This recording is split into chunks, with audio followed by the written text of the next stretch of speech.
শুধুমাত্র বেশি আমল করেই শতভাগ নিশ্চিত হওয়া যাবে না। সাহাবারা শতভাগ নিশ্চিত হতেন না।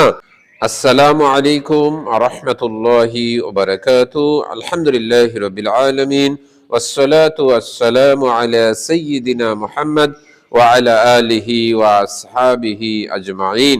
প্রশংসা আল্লাহ সুবহানাহু ওয়া তাআলার জন্য, শান্তি অবতীর্ণ হোক জনাবে মুহাম্মদুর রাসূলুল্লাহ সাল্লাল্লাহু আলাইহি ওয়াসাল্লামের প্রতি।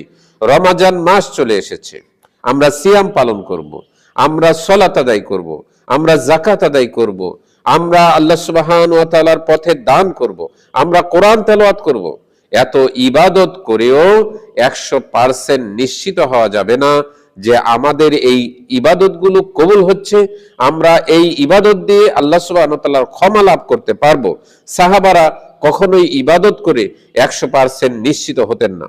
পবিত্র কোরআনুল কারীমের সূরাতুল মুমিনুনের 23 নম্বর সূরার 60 নম্বর আয়াতে আল্লাহ সুবহানাহু ওয়া তাআলা বলছেন, আল্লাযীনা ইউতুনা মা আতাউ ওয়া কুলুবুহুম আজিল্লাত, যারা আল্লাহ সুবহানাহু ওয়া তাআলার পথে দান করে এবং তাদের অন্তরগুলো ওয়া কুলুবুহুম, তাদের অন্তরগুলো আজিল্লাত, ভীত সন্ত্রস্ত থাকে, তাদের অন্তরগুলো শঙ্কিত থাকে, ইন্নাহুম ইলা রাব্বিহি রাজিউন, তার কারণ হচ্ছে তারা তাদের প্রতিপালকের নিকটে ফিরে আসতে হবে, এই ভয়ে তাদের অন্তরগুলো কম্পিত থাকে।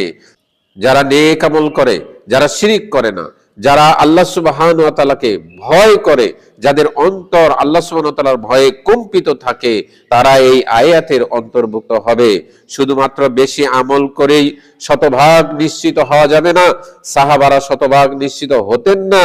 আল্লাহর নবী সাল্লাল্লাহু আলাইহি ওয়াসাল্লামের সাহাবারা তারা জান্নাতের আশা করতেন এবং তারা আল্লাহ সুবহানাহু ওয়া তাআলার ভয় অন্তরে রাখতেন।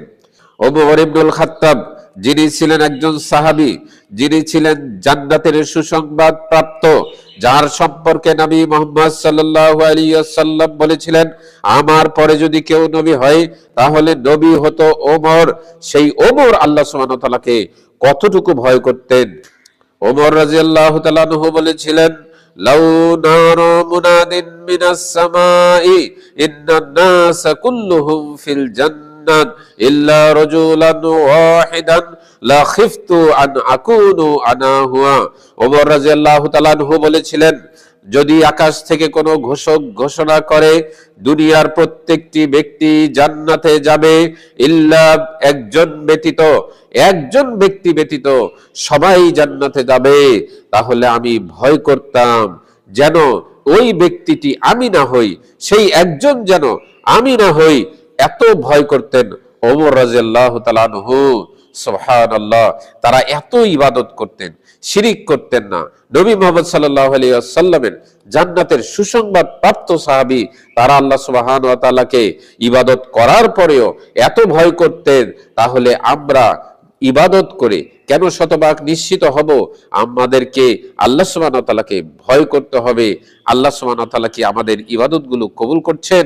আমাদের সিয়াম, আমাদের সালাত, আমাদের দান, এগুলো কি আল্লাহ সুবহানাহু ওয়া তাআলা কবুল করছেন? আমাদের অন্তরে সে ভয় থাকতে হবে।